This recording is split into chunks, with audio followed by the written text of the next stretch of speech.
All right, I have 10:31, so why don't we go ahead and get started.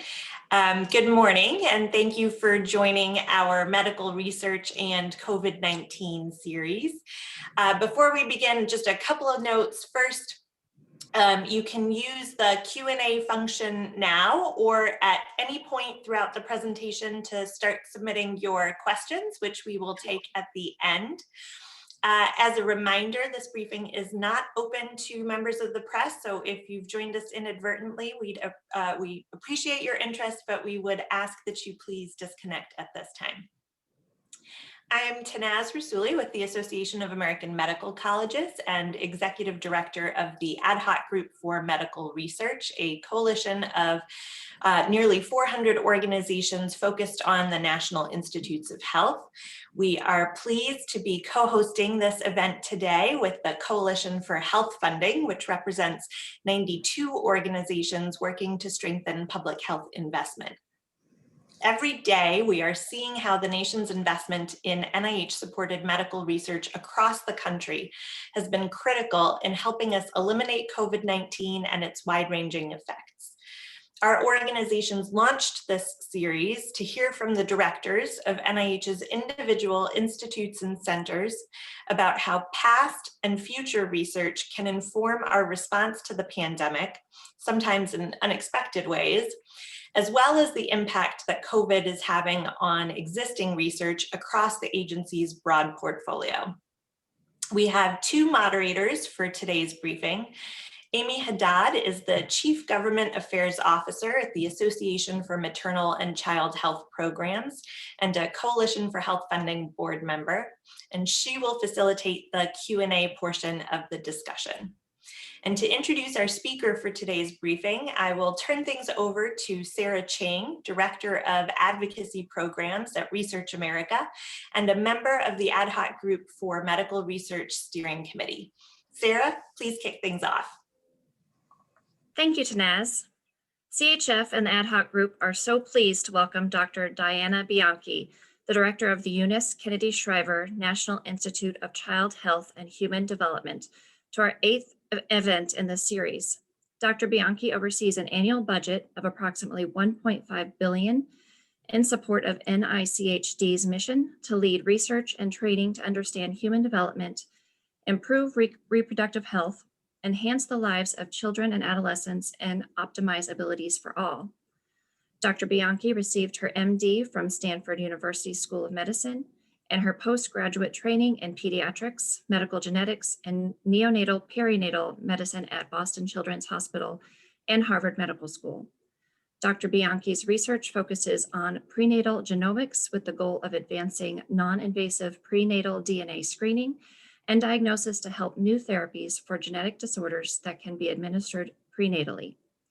She is a member of the National Academy of Medicine and a past president of the Perinatal Research Society and the International Society for Prenatal Diagnosis. She has served on the board of directors of the American Society for Human Genetics and on the council of the American Pediatric Society and Society for Pediatric Research. Dr. Bianchi has received multiple awards, including the 2015 Neonatal Landmark Award from the American Academy of Pediatrics, the 2016 Maureen Andrew Award for Mentorship from the Society for Pediatric Research, and the 2017 Colonel Harland Sanders Award for Lifetime Achievement in Medical Genetics from the March of Dimes. In 2020, she received an honorary doctorate from the University of Amsterdam and received the Health Public Service Visionary Award from the Society for Women's Health Research. With that, I'll turn it over to you, Dr. Bianchi, to give an overview of NICHD's current activities. When you're finished with your presentation, Amy will open it up to the audience for questions. Thank you.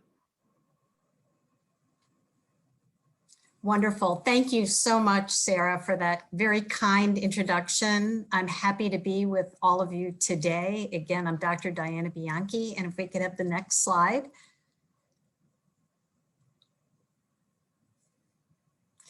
Sarah very nicely stated the mission statement, and I'm just going to use this slide to remind you that despite the name of our institute, we don't exclusively fund research in child health. We actually have 30% of our portfolio in reproductive health, and about 6% of our portfolio as the National Center for Medical Rehabilitation Research.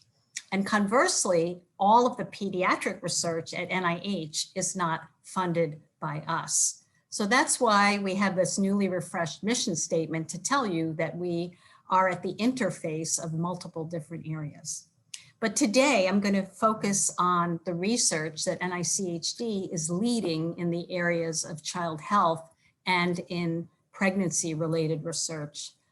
So next slide, please. So some of you may know that over 3 million children now have been diagnosed with COVID-19, and children actually account for 13.2% of all of the cases of COVID-19 in this country. Well, you didn't hear a lot about them early last spring because it was thought that children didn't get sick and children couldn't transmit the infection, and both of those are not true. It's true that most children are either asymptomatic or mildly symptomatic, but there's a small fraction of them that develop this multi-system inflammatory syndrome in children, or otherwise known as MIS-C. Well, about a year ago, late March, early April, NICHD was very cognizant of the pandemic and wondering what could we do to address anticipated needs for children. So I'm going to tell you about caring for children with COVID, which is an umbrella term that encompasses several pre-existing networks as well as new efforts to address the specific needs of children. So back in the early spring, we and 2 other institutes immediately decided to pivot existing resources and networks to begin to address issues that pertain to children. So for example, the POPS network at NICHD is an existing network that is studying pharmacokinetics, pharmacodynamics of drugs that are being administered to hospitalized children, but are not specifically labeled for children. So we were able to pivot this network to begin to study cases in which, for example, remdesivir was given to hospitalized children. When it became apparent late April, early May, that there was this new syndrome in which children got very sick, were hospitalized in intensive care units, and possibly died from this new syndrome, 3 institutes, as I mentioned, NIAID, NICHD, and NHLBI got together to see what could we do to address the specific issues related to MIS-C. And that's where we came together with caring for children with COVID. And we're trying to take advantage of existing strengths for each network. So for example, NIAID was very interested in immune profiling of the children who went on to get sick. NHLBI was very interested in the cardiac effects because children who get MIS-C have cardiac shock, have inflammation of the heart, and may have long-term effects on the heart. And what we decided to do in a kind of a new approach was to harmonize our data using common data elements and use a shared platform so that the data could be interoperable. Because to date, there have only been around 2,600 children who have MIS-C in the United States. There have been about 33 children who specifically died from MIS-C. And so we have a relatively small number of children amongst this large total of over 3 million children who have had COVID-19. The second approach that we've used is to take advantage of trans-NIH efforts. So I'm sure you've heard from some of the other directors about the RADx program, which is Rapid Acceleration of Diagnostics. And that has 4 components: RADx Tech, which developed new technology; RADx ATP, which scaled up existing technology; RADx UP, which is promoting testing in underserved populations; and RADx RAD, which is promoting radical efforts. Next slide, please. So we were fortunate in the RADx RAD program that is being administered by the Office of the Director, Dr. Collins' office, to get funding for a very innovative program. And the goal of this program is really to be able to eventually prospectively identify who are the children who are at risk. So like I said, 3 million children have had COVID-19. There are plenty more that we don't know of who have also had COVID-19, but there are 3 million that have been test positive.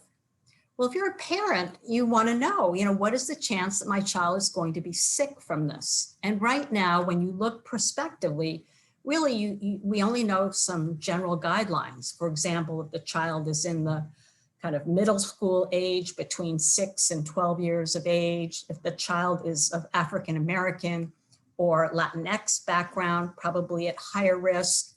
There's some general demographic things, but we can't pinpoint it to a specific child. And that's the purpose of a new program that we've rolled out called the Prevail Kids program, which is an acronym for Predicting Viral-Associated Inflammatory Disease Severity in Children with Laboratory Diagnostics and Artificial Intelligence. And we've been able to fund 8 core programs. You see them here on the slide around the country. Some of them have international partners, and they've been able to get collections of biospecimens from children who have had either MISC or a related condition called Kawasaki disease that has some overlaps with MISC. And each of these programs is taking a slightly different approach, but collecting biospecimens, using electronic health records, and focusing on a group of children to be able to predict who is going to get MISC. So they are tracking these children long-term and then being able to look retrospectively at what were the markers that were predictive. So this is something that we think will be innovative and be quite productive. Next slide, please. So clearly getting children back to school is an enormous priority for our president, for parents, for children, clearly for our institute. And through the RADx UP program, the Underserved Populations Program, we are just about to roll out a new $50 million program that is incorporating the best practices for testing in conjunction with returning children to school. So I'm sure most of you realize this, but it's not just purely about education. There's so many other services that are provided in the school setting, whether it's nutrition, whether it's physical exercise, whether it's social support, whether it's monitoring children for effects of abuse. There have been so many impacts on children in terms of their development and also in terms of special services provided to children who have special needs. So the goal of this program is to develop and test COVID-19 diagnostic testing approaches and to provide information to work with specific communities so that teachers, parents, students, and associated school personnel will feel confident that they can safely return to school and begin to close the gap, which has been magnified in many of these underserved and vulnerable communities. The goal is to focus on children who, at least at the time that the applications were received, were not eligible for vaccination. Really, in the last couple of weeks, a number of the vaccine developers are now beginning to test vaccine safety and efficacy in young children, but we don't anticipate that they'll be widely available until the fall. And we need to get data in order to inform what's going to happen in the fall. So we're going to identify effective, scalable, sustainable best practices to allow a regular schedule of testing within the school system to be able to identify children who are positive and then do contact tracing. Next slide, please. And then what's coming ahead, you may have heard from some of the other directors, is that we are very concerned about the so-called long haulers, the post-acute sequelae of SARS-CoV-2 infection. We're very grateful to Congress for passing a $1.15 billion appropriation to NIH to allow us to understand more about what exactly is post-acute sequelae and how do we prevent it and how do we treat it. And I only want to mention it here because it hasn't started yet. The applications are due later this month, but children will be included in this overall initiative. Next slide, please. So now I'd like to pivot to some of our work in pregnancy. And again, we used an existing network here so that very early in the spring, we could begin to collect information on women who were pregnant and expected to deliver during the pandemic. We have an existing network called the Maternal Fetal Medicine Units Network. It consists of 12 centers. You can see them on the map, and they comprise a very diverse population of pregnant people. And they have affiliated community sites as well. The goal of this study was to compare the medical records of 24,000 women. I'm going to use women and people interchangeably. People is a more inclusive term, and we are transitioning to the use of people, but in this particular study, the term women was used. And these women had given birth at one of our clinical centers within this network, and we were able to compare what happened a year ago prior to the pandemic to the current time, to really examine the effects of SARS-CoV-2 infection on pregnant women. And there's been an interim analysis that has already been published that showed that amongst 1,200 COVID positive pregnant women, if the women were severely affected, meaning they were quite sick and hospitalized, they were at higher risk for cesarean section deliveries, for postpartum hemorrhages, for hypertensive disorders of pregnancy, and importantly, preterm birth. So that's if they were severely affected. If they were moderately or mildly affected, then they really did not have an increased risk of complications. So that's important because we can reassure the majority of pregnant women that unless they are quite sick and hospitalized and in the ICU, that the outcome should be relatively normal. And I just mentioned the last bullet because we have gotten so many inquiries from pregnant and lactating women about whether or not they can participate in their studies. There's been quite a bit of news about how pregnant women were not included in some of the initial studies. And so we have been very gratified to hear from many women who want to help us. Next slide, please. Just some other studies that we're doing in our pregnancy portfolio. We are starting a remdesivir clinical trial. There is some experience previously on the use of remdesivir in women in Africa who had Ebola, but we are using, again, an existing network that is ongoing to look at maternal and pediatric and adolescent AIDS clinical trials. And we are comparing the use of remdesivir in pregnant and non-pregnant people, looking at the drug metabolism, because metabolism of drugs is different during pregnancy, looking at how much drug is transferred into the baby via the cord blood and the breast milk. And we're also very interested in studies in breast milk. Women are quite interested in donating samples to be able to study transmission of the virus through breast milk. And interestingly, it's not, so it is safe to breastfeed with appropriate hygiene. But what's even better is that human milk contains antibodies directed against SARS-CoV-2, and these are protective for the baby. So yet another reason to consider breastfeeding. Next slide, please.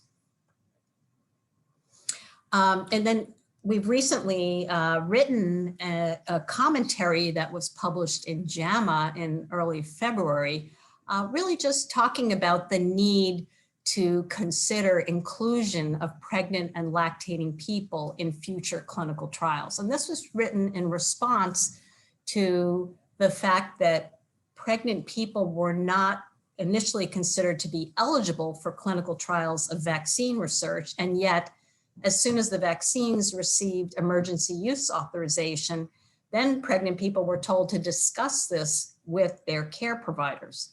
The care providers didn't have information.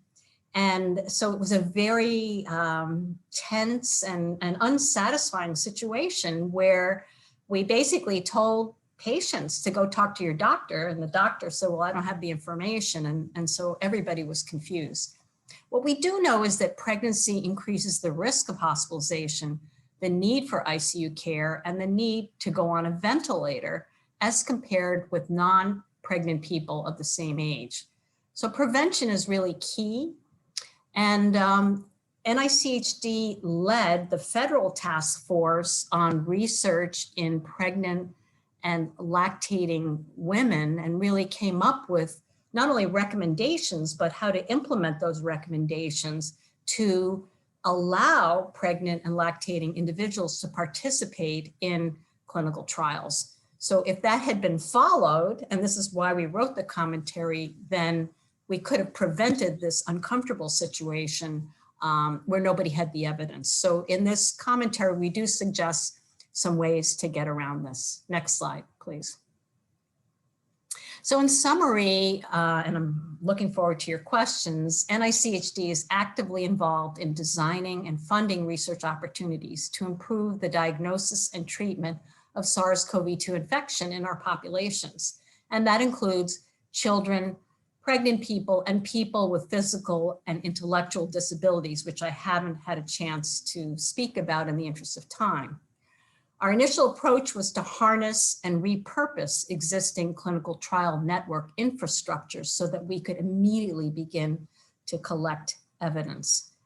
And over the past year, there's been a growing appreciation for the spectrum of disease manifestations in children. So we went from children not being affected, not being too worried about children, to children almost dying with MIS-C. And now we have this appreciation that children do have some of the long haul effects. And we're actively going to investigate the fatigue that children have, the memory difficulties, the sleep difficulties, et cetera. And it doesn't follow that if you got MIS-C, then you're going to get long haul. You could get the long haul effects after being unaffected and only knowing that you were test positive.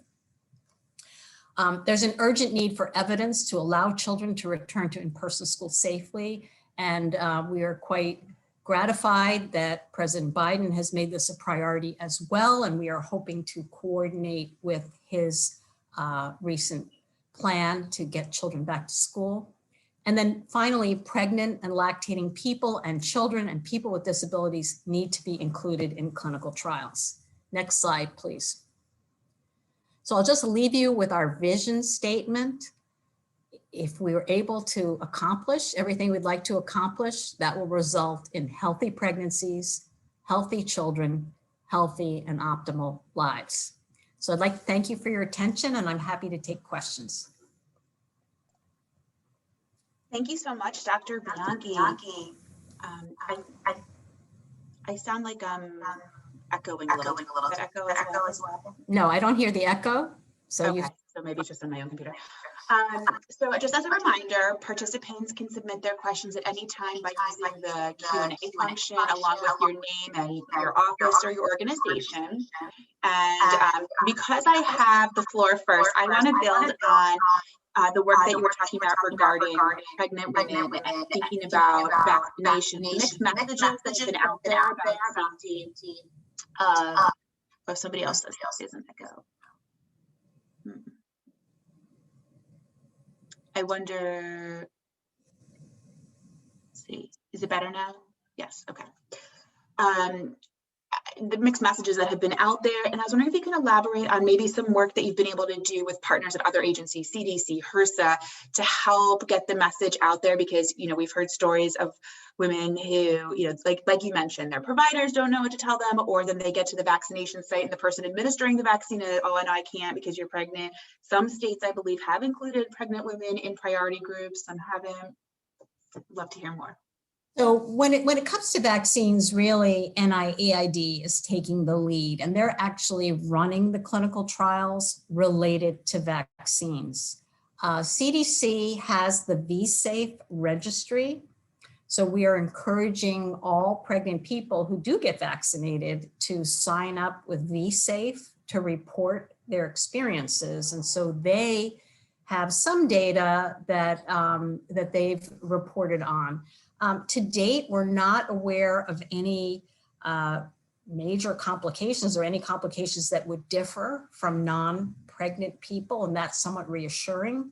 And certainly for the mRNA type of vaccines, there's no reason to suspect that that mRNA is going to instruct any of the developing fetal tissues to do anything different. The RNA stays in your shoulder.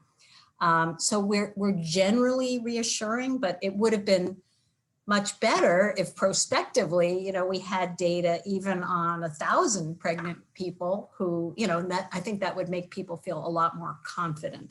So much of our commentary was really written about what do we do for the next time? How can we make this move a little bit faster so we would have some more information and not put the patient in the middle of the discussion.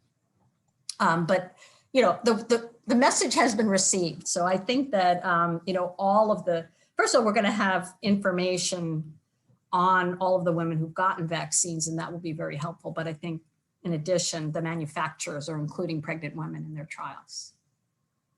Thank you.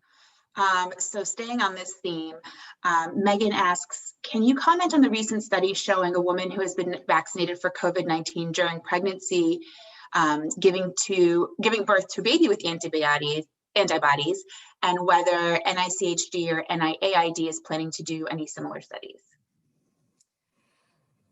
So again, in terms of vaccination and reaction to vaccination, that would be NIAID's bailiwick. So I don't want to comment on their studies because I may not be the best person to comment on the latest information. It's not surprising that you would find antibodies in the baby at all, because the mother's antibodies, if they are of the IgG type, the long-lasting type, then they do pass into the baby's cord blood and effectively immunize the baby. And those antibodies last for around 6 months.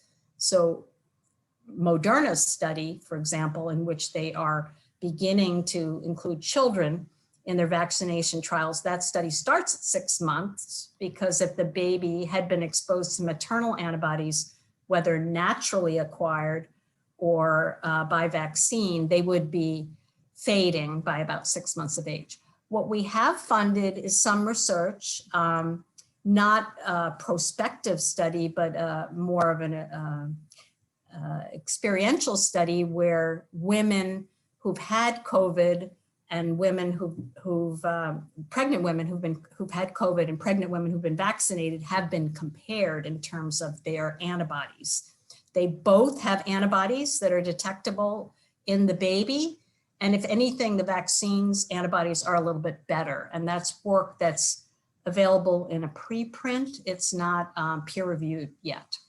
But I think it's also reassuring that by taking a vaccine, you're not only protecting yourself, and as some people say, if you die due to COVID, and approximately 80 pregnant women have died due to COVID infection, I mean, you can't get that back. So if you're protecting yourself from death, you're also protecting your baby because the antibodies are getting into the baby. Great, thank you. We have a question from Evan about any research on the effects of COVID in children with intellectual or developmental disabilities, and if so, what has research shown about COVID's effects on this population? Great question, Evan. Thank you for asking that. So I could mention our other very important population. So research to date has, the most information that we have is on children and adults with Down syndrome, who are definitely at increased risk of complications and death due to COVID-19. So that is why many states include Down syndrome as one of the specific indications for early vaccination, even if you're under 65. This is very much in our portfolio, and through the RADx UP program, we were able to fund a group of schools in the St. Louis school system they're focused on special education. And the whole purpose of that study was to see if you could implement a saliva-based test, thinking that if you took a salivary sample, that's less intrusive for a population of children with intellectual disabilities who might not really appreciate having something stuck up their nose. It's a 2-year study looking at 50,000 saliva-based tests in 6 special education schools using a rapid PCR-based test. And it's really developing best practice to see in this population with special challenges, how do you get children with intellectual disabilities to wear a mask, to appreciate the importance of good hygiene? How do you deal with people who need assistance to be fed, for example? So this is a comprehensive program, as I said, in the St. Louis area, that is taking staff, teachers, anybody who's working in the school, as well as the children. They get the salivary tests to take home with them, and they get tested once a week. And so that's one component of it. The other component is a survey for parents around the country talking about best practices. So what they're trying to be is an example of how do you roll out a program like this when you have the additional challenge of children who may not be able to comply, who have difficulties understanding the reasons for the hygiene-based instructions. But we actually just got an update this morning on it, and it's been ongoing for 14 weeks, and they've actually had a very low incidence of positive cases. They've also so far said that you can learn how to wear a mask properly, and there've already been some benefits of the study. Great, thank you. Moving on more generally about how COVID has affected research and research priorities at the Institute, could you talk about, when you had to pivot to COVID-19, what had to be set aside, or also just from when you transitioned perhaps at the beginning to more working from home, what had to be left? So I want to give a shout out to our staff, and in fact, the staff of the entire NIH. People have been incredibly resilient and seamlessly transitioned to working remotely. The staff that is administrative and administrating grants that are so important to 80% of our budget is in extramural research. Those staff members have not missed a beat, and that's due to our great IT staff too, who provided laptops and all kinds of remote equipment. We've tried not to decrease emphasis in our other important areas of research. So if anything, I'd say we've been scrappy and entrepreneurial. So we did use existing infrastructure. So you could argue, well, maybe some of that work was compromised in some way, but this is a public health crisis. With regard to our investigator-initiated research and the priorities that were articulated in our recent strategic plan, we really haven't compromised very much. On the other hand, we've asked people to work double and triple time so that we could take advantage of monies that went to the Office of the Director, in which there was competition to see which institute's projects would be funded with that money. So I don't really think much was compromised. It's just that, except maybe the health and well-being of our staff because we asked them to work harder. But it's all been done for a great cause. Great. Our next question is from Mila. She says, thank you for sharing the important work NICHD is doing to address COVID. And of course, COVID has shined a light on some of the gaps in research and some of the areas that need more attention. So what do you think are the greatest challenges for NICHD moving forward? Yeah, so I think, the last year has taught us that health disparities is extremely important. I mean, we publicly released our strategic plan in late 2019, so just a few months before the pandemic. But we did, even at that time, say that we needed to do more to address the results of health disparities. And I would say, the last year has just like ripped a veil off to show us, what stress due to racial injustice and health disparities and the long-term effects of that and access to health care. So that has given us a lens through which we are reprioritizing some of our efforts. Other than that, I mean, we're very pleased, and anybody listening to this can access our strategic plan very easily. Just Google NICHD Strategic Plan 2020, the PDF. It's very easy to read, great pictures. It's not, and we're specific. It's not one of these, we need to do more in these kind of vague areas. It's very specific, and it's the result of an enormous amount of work from many, many people. Great. So another question we have is about misinformation. So there are still rumors about the vaccine causing infertility. ACOG has made a public statement refuting this. Are there any further concerns from NICHD or steps that you will be taking to address disinformation regarding the vaccine? Yeah, so again, vaccine research is really NIAID, and Dr. Fauci is really the spokesperson for that. But I'm very happy to say there's no evidence at all that vaccination causes infertility. That was kind of a rumor that developed a life of its own. There's no evidence that the vaccine causes infertility. Great. So you're talking to a lot of advocates here today. What is the most helpful thing the advocacy community can do to support your work? First of all, we really appreciate your advocacy. And I think it's just to always keep our populations in mind. We're not always at the top of the list, and I understand that. And particularly in light of the chronology of the pandemic, I would say that our work would have been a little bit easier if we could prospectively take in funds and say, well, here's a pandemic, here are our populations, what do we think are the biggest needs? We didn't do that, and we understand, that we had to kind of do it a little bit using these existing infrastructures, and we're very grateful to the money that went to the Office of the Director. But I just think that if you know the populations that we serve, and if you can support those efforts, because, our patients are the future of America, and pregnancy is also a litmus test for the future health of women and people who are getting pregnant.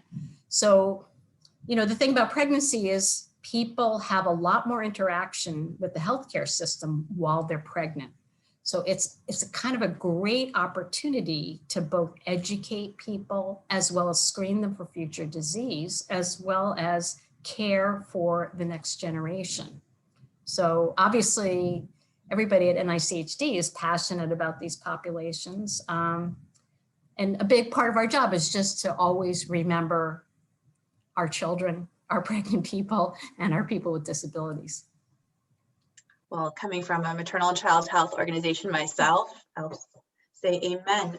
So I think that's about all the time we have for questions today. I'm going to turn it back over to Naz to close us out.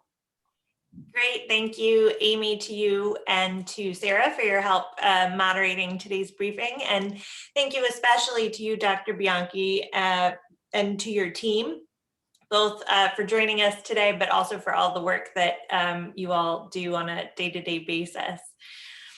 And thank you to everybody who was able to participate in today's briefing. We are in the process of scheduling another round of briefings, so stay tuned for that. But in the meantime, hope everybody stays safe and stays well. Thank you. Thank you so much for having me, and everybody grab that vaccine when you get the chance. And again, I'm presenting this on part of our wonderful staff whom I'd like to acknowledge as well. So stay healthy. Thank you. Well, hopefully the next time we do one of these, it will be in person because we will have all have grabbed that vaccine. So thanks again. Thank you. Take care.